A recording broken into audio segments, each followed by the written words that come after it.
থেকে যে পুরাতন সিমেন্ট দেওয়া হয়েছে এটা গরু এআই কনসেপ্ট করবে না কিংবা কৃত্রিম প্রজনন করার পরে বীজ রাখবে না। এটা আসলে খামারিরা আসলে একটা প্রশ্ন, কিংবা কৃষক যারা আসলে বোঝে না তারা এই প্রশ্নটা করে থাকে। আসলে জানে না তারা কিন্তু এরকম প্রশ্ন করে থাকে যে সিমেন্টটা পুরানো 4 মাস 5 মাস কিংবা 7 মাস আগের সিমেন্ট দেওয়া হয়েছে, এই ক্ষেত্রে আমার গরুটা বীজ রাখবে না। এটা হচ্ছে সংরক্ষণের উপরে ডিপেন্ড করে।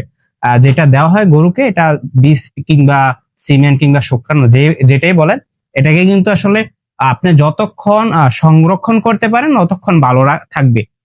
আর যদি সংরক্ষণ ঠিক করে না করতে পারেন কিন্তু একদিনও ভালো থাকবে না। এটাই হচ্ছে বাস্তবতা, এটাই বৈজ্ঞানিক ভাষা আসলে বলা করি। সিমেন্টটা এটা হচ্ছে নাইট্রোজেন গ্যাস। এই নাইট্রোজেন গ্যাসটা হচ্ছে -196 ডিগ্রি তাপমাত্রা থাকে।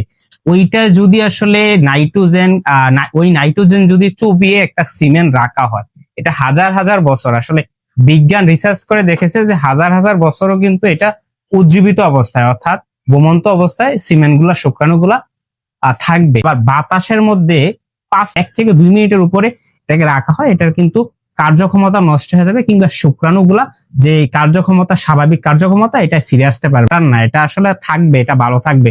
কিন্তু যদি আপনি ওই সিমেন্টটাই আবার বাহিরে রাখেন তাহলে কিন্তু একদিনও কিংবা 1 ঘন্টাও ভালো থাকবে না, এটা কার্যক্ষমতা নষ্ট হয়ে যাবে।